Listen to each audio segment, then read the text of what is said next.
Hello everyone, welcome back to our channel. इस video में हम करेंगे इकोनॉमिक्स का मीनिंग, डेफिनेशन, इम्पोर्टेंस और नेचर, जो कि आपका बीएड सेमेस्टर 1 का सिलेबस है। अगर आपको लग रहा है कि ये वीडियो फ्री ऑफ कॉस्ट है तो नहीं, ऐसा बिल्कुल भी नहीं है। इस वीडियो की एक छोटी सी कॉस्ट है, जो कि है लाल रंग के सब्सक्राइब बटन को क्लिक करना। तो आई होप आपने वो कर दिया होगा। तो चलिए अब बिना टाइम वेस्ट करे वीडियो को शुरू करते हैं। तो सबसे पहले हम देखेंगे इकोनॉमिक्स का मीनिंग। जो इकोनॉमिक्स वर्ड है ये आया है ग्रीक के एक वर्ड ओकिनोमिकॉस से, जिसको आगे दो पार्ट्स में डिवाइड किया जा सकता है। एक है ओइकॉस, जिसका मतलब होता है होम यानी घर, और दूसरा है नोमोस, जिसका मतलब होता है मैनेजमेंट। तो इकोनॉमिक्स का मतलब हुआ होम मैनेजमेंट। आई होप आपको यहाँ तक क्लियर होगा। अगर हम एक फैमिली की बात करें तो एक फैमिली का जो हेड होता है उसकी जो इनकम होती है वो बहुत ही लिमिटेड होती है, बट जो हमारी नीड्स हैं, जो फैमिली की नीड्स होती हैं वो अनलिमिटेड होती हैं। जैसे ही एक नीड पूरी होती है दूसरी नीड शुरू हो जाती है। तो नीड्स कभी भी हमारी फुलफ़िल नहीं होती, ठीक है। या फिर आप कह लीजिए जो हमारी वांट्स हैं वो कभी भी फुलफ़िल नहीं होती है। और यही सेम कॉन्सेप्ट अप्लाई होता है ब्रॉडर लेवल पे, यानी कि सोसाइटी लेवल पे, ठीक है, जिसे हम मैक्रो इकोनॉमिक्स भी कहते हैं। हमारी जो सोसाइटी है उसमें भी रिसोर्सेज जो हैं वो लिमिटेड हैं, स्केयर हैं, जैसे कि लैंड और लेबर। बट हमारी सोसाइटी की नीड्स जो हैं वो अनलिमिटेड हैं। तो हमेशा ये एक प्रॉब्लम बनी रहती है कि कैसे इन रिसोर्सेज का, इन लिमिटेड रिसोर्सेज का प्रॉपर यूज़ किया जाए, ताकि हमारी मैक्सिमम जो वांट्स हैं या नीड्स हैं वो फुलफ़िल हो, वो हमें सेटिस्फेक्शन मिले, ठीक है।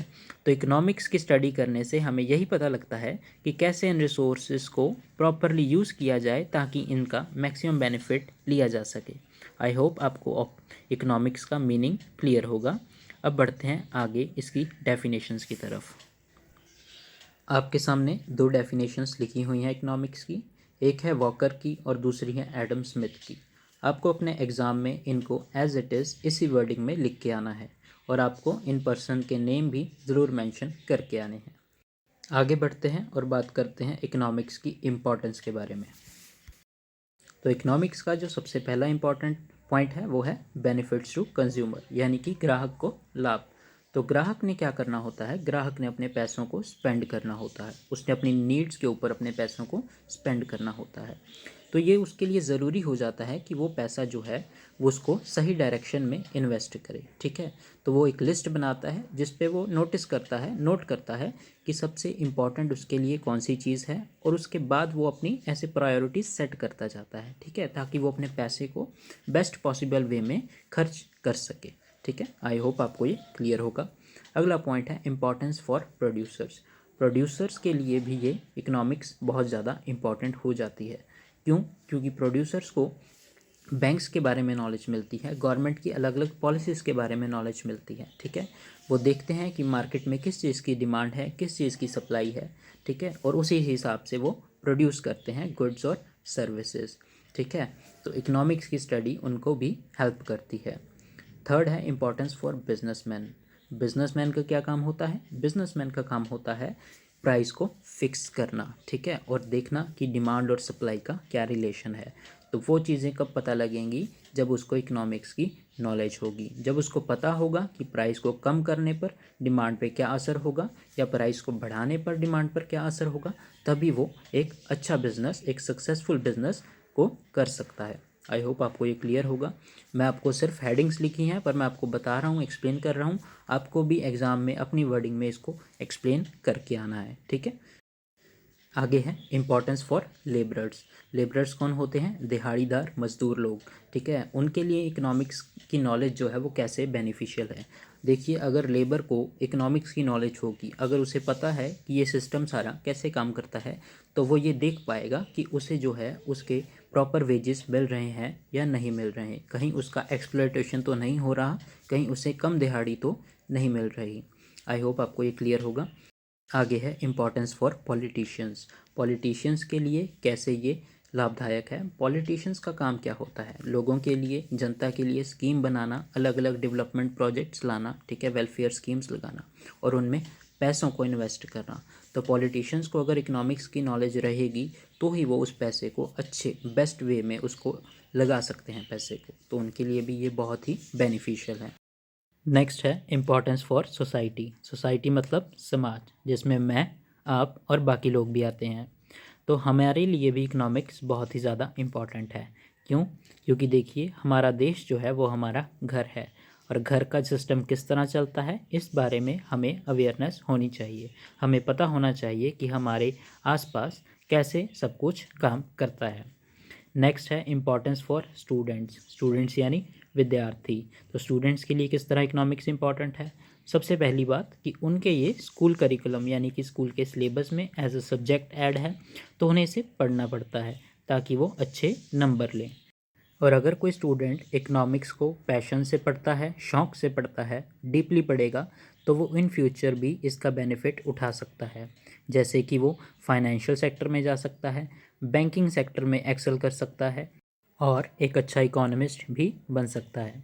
नेक्स्ट पॉइंट है teaches way to abolish poverty, यानी कि गरीबी को हटाने के लिए भी इकोनॉमिक्स जो है हमें एक रास्ता दिखाती है। देखिए, गरीबी जो है, पॉवर्टी है, एक बहुत बड़ी समस्या है हमारे देश के लिए। इकोनॉमिक्स की स्टडी करने से हमें पॉवर्टी को हटाने के भी रास्ते मिल जाते हैं। नेक्स्ट पॉइंट है help in raising living standard. देखिए, ये तो जाहिर सी बात है कि अगर हमारी इकोनॉमिक कंडीशन अच्छी हो जाएगी, हमारे पास पैसे ज़्यादा होंगे, तो हमारा लिविंग स्टैंडर्ड भी रेज़ होगा। ठीक है, मान लीजिए आप पहले 300 की शर्ट डाल रहे थे, अब आपकी इनकम बढ़ चुकी है, तो अब आप शायद 500, 600 या उससे भी ज़्यादा की शर्ट डालने लगे। लास्ट पॉइंट है helps in deciding economic policies. देखिए, गवर्नमेंट को जो पॉलिसीज़ बनानी होती हैं उसके लिए पहले सर्वे करवाया जाता है, देखा जाता है कि किस सेक्टर में कितनी डेवलपमेंट की या कितनी इन्वेस्टमेंट की ज़रूरत है, तो उसके बारे में भी हमें इकोनॉमिक्स की स्टडी से ही पता लगता है। आई होप आपको यहाँ तक क्लियर होगा। बढ़ते हैं आज के last topic nature of economics की तरफ। आप देख सकते हैं यहाँ पर मैंने एक फ्लो चार्ट ड्रॉ करा है। नेचर ऑफ इकोनॉमिक्स में हमें 2 पॉइंट्स पढ़ने हैं। पहला है इकोनॉमिक्स एज अ साइंस और दूसरा है economics as an art. Science के भी आगे 2 पार्ट्स हैं, पॉजिटिव साइंस और दूसरा है नॉर्मेटिव साइंस। तो चलिए अब इन्हें डिस्कस करते हैं। तो सबसे पहले है इकोनॉमिक्स एज अ साइंस। तो हम किसी चीज़ को साइंस कब मानते हैं? हम किसी चीज़ को साइंस तब मानते हैं अगर वो चीज़ प्रिंसिपल्स पे यानी सिद्धांतों पे बेस हो, और वो चीज़ हमें कॉज और इफ़ेक्ट यानी कि कारण और प्रभाव के बारे में बताती हो। तो इकोनॉमिक्स जो है वो एक साइंस है। क्यों? क्योंकि इसमें हमने देखा है कि अलग अलग लॉज होते हैं, जैसे कि law of diminishing returns, law of diminishing marginal utility. अगर आपने पहले कभी इकोनॉमिक्स पढ़ी है तो आप इन लॉज को जानते होंगे। तो इन लॉज के कारण, क्योंकि इकोनॉमिक्स के खुद के अपने लॉज हैं, तो हम इसे एज अ साइंस कंसिडर करते हैं। साइंस भी 2 तरह की होती है, एक है पॉजिटिव साइंस और एक है नॉर्मेटिव साइंस। पॉजिटिव साइंस वो होती है जो कि फैक्ट्स पे बेस हो। जब हम कोई बात या कोई फॉरकास्ट या फिर कोई एनालिसिस देते हैं जो कि फैक्ट्स पे बेस हो, जो कि थ्योरीज पे बेस हो, ठीक है, रिसर्च पे बेस हो, तो उसे हम पॉजिटिव साइंस के अंदर काउंट करते हैं। जैसे कि आपने देखा होगा कि कुछ जो ऑर्गेनाइजेशंस हैं, जैसे IMF है, वर्ल्ड बैंक है, वो अलग अलग देशों की जो GDP है उसे फॉरकास्ट करते हैं कि इंडिया की ग्रोथ इस साल इतनी रहेगी, उतनी रहेगी। वो सब कुछ फैक्ट्स पे बेस्ड होता है, तो उसे हम पॉजिटिव साइंस के अंदर गिनते हैं। नेक्स्ट है normative science. Normative science positive science का बिल्कुल ऑपोजिट होता है। इसमें जो है फैक्ट्स और एनालिसिस के ऊपर बातें नहीं होती हैं। इसमें ज़्यादातर बातें जो हैं फ्यूचरिस्टिक में रहती हैं, फ्यूचर में रहती हैं। इसमें बहुत ही अच्छी एग्जांपल आप लिख के आ सकते हैं, पॉलिटिकल पार्टीज़ ड्यूरिंग इलेक्शंस।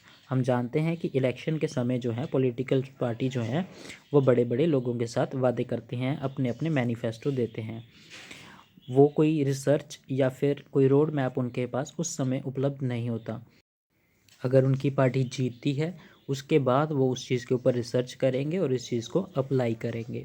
तो ये हुई futuristic approach, this is called normative science. तो आई होप आपको यहाँ तक क्लियर होगा। आगे बात करते हैं economics as an art. Art यानी कला। देखिए, simply economics as a science में हमने पढ़ा कि इकोनॉमिक्स के पास खुद के लॉज हैं, खुद के प्रिंसिपल्स हैं। आर्ट में क्या होता है? उन प्रिंसिपल्स को अप्लाई करना प्रैक्टिकल टर्म्स में। ओके, तो आर्ट क्या हुआ?